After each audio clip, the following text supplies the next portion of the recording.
अस्सलामुअलैकुम वरहमतुल्लाहि वबरकातुहू। आज हम जिस मेडिसिन के बारे में बात करेंगे उसका नेम है वो है अमॉक्सल। आज हम अमॉक्सल कैप्सूल के ऊपर बात करेंगे। अमॉक्सल कैप्सूल जो कि जीएस के कंपनी के बनाया हुआ है, जो कि जीएस कंपनी ने इसका अपना ब्रांड नेम अमॉक्सल दिया है। अमॉक्सल का जो कि जेनेरिक नेम है वो है अमॉक्सिसिलिन, और ये 250, 500, 750 और 1 ग्राम में दस्तयाब होता है।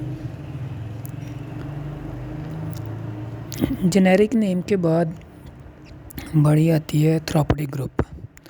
जो अमॉक्सल का थेराप्यूटिक ग्रुप है वो beta lactam, antibacterial and penicillin है। इसका थेराप्यूटिक ग्रुप है अमॉक्सिसिलिन का, बीटा लैक्टेन, एंटीबैक्टीरियल्स एंड पेनिसिलिन्स। उसकी जो ड्रग कैटेगरी है वो एंटीबैक्टीरियल्स, पेनिसिलिन प्लस ब्रॉड स्पेक्ट्रम है। ये इसकी ड्रग कैटेगरी है। इसके इंडिकेशंस में आ जाता है कि इसके इस्तेमालात में आ जाता है, हम इसका अमॉक्सिसिलिन कैप्सूल का जो इस्तेमाल है वो एहसास किस्म के इन्फेक्शन के लिए, ज़ख़म के लिए, स्किन के ऊपर रैशेस बन गए हों उसके लिए हम इसका इस्तेमाल करते हैं। अगर पेशाब वाली नाली का इन्फेक्शन है तो हम उसके लिए हम इसका इस्तेमाल कर सकते हैं। उसके बाद अगर नज़ला ज़ुकाम है तो उसके लिए हम इसका इस्तेमाल करते हैं। रेस्पिरेटरी इन्फेक्शंस के लिए, सांस की नाली के इन्फेक्शन के लिए हम इस्तेमाल करते हैं। बहुत ज़्यादा अगर क्यूट किस्म का, बहुत ज़्यादा किस्म का यूरिनरी ट्रैक्ट इन्फेक्शन हो तो फिर हम इसका इस्तेमाल करते हैं। उसके बाद अगर सुजाक एक बीमारी होती है जिसे हम गिनोरिया भी कहते हैं, उसके इस्तेमाल के लिए उसमें मसला, उस किस्म की डिज़ीज़ हो तो फिर भी हम अमॉक्सल कैप्सूल का इस्तेमाल करते हैं। दांतों की सूजश में हम इसका इस्तेमाल करते हैं। कानों के मिडल एयर जिसे कहते हैं ना, ओटाइटिस मीडिया के दरमियानी कान के इन्फेक्शन में भी हम इसका इस्तेमाल करते हैं। बहुत ज़्यादा चेस्ट ख़राब हो तो फिर भी हम इसका इस्तेमाल करते हैं।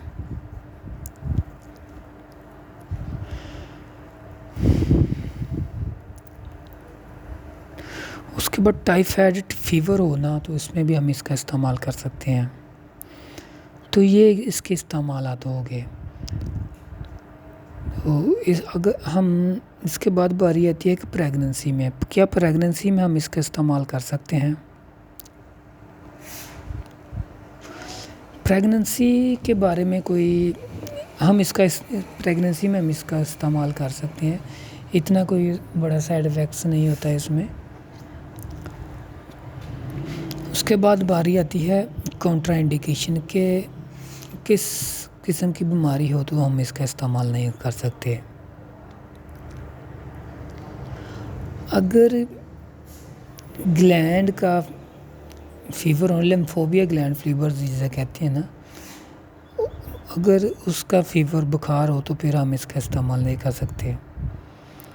उसके बाद अगर किसी भी पेशेंट्स को पेनिसिलिन के किसी भी ग्रुप से ना, एम्पिसिलिन या पेनिसिलिन के किसी भी ग्रुप से एलर्जी हो, सेफलोस्पोरिन्स जिसे कहते हैं, या अदर बीटा लैक्टेन्स, जो जितने भी बीटा लैक्टेन्स है उससे एलर्जी हो तो फिर भी हम इसका इस्तेमाल नहीं कर सकते।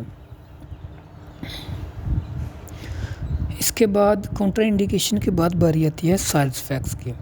किसके साइड इफ़ेक्ट्स क्या क्या हो सकते हैं? अगर किसी को इस किस्म की मेडिसिन से या इस किस्म की एंटीबायोटिक से एलर्जी है तो वो हाइपर सेंसिटिविटी रिएक्शन हो सकता है उसको, ठीक है। उसके बाद मैदे की डिस्टर्बेंस हो सकती है, मतली आ सकती है, उसके बाद उल्टी हो सकती है उसको। जिगर में गर्मी आ सकती है, जरकान जिसे कहते हैं वो भी हो सकता है।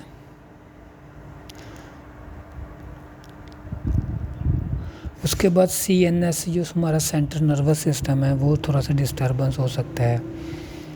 तो अमॉक्सिसिलिन के इस्तेमाल से हमें ये नुकसानात हो सकते हैं। उम्मीद करता हूँ आपको हमारी वीडियो अच्छी लगी होगी।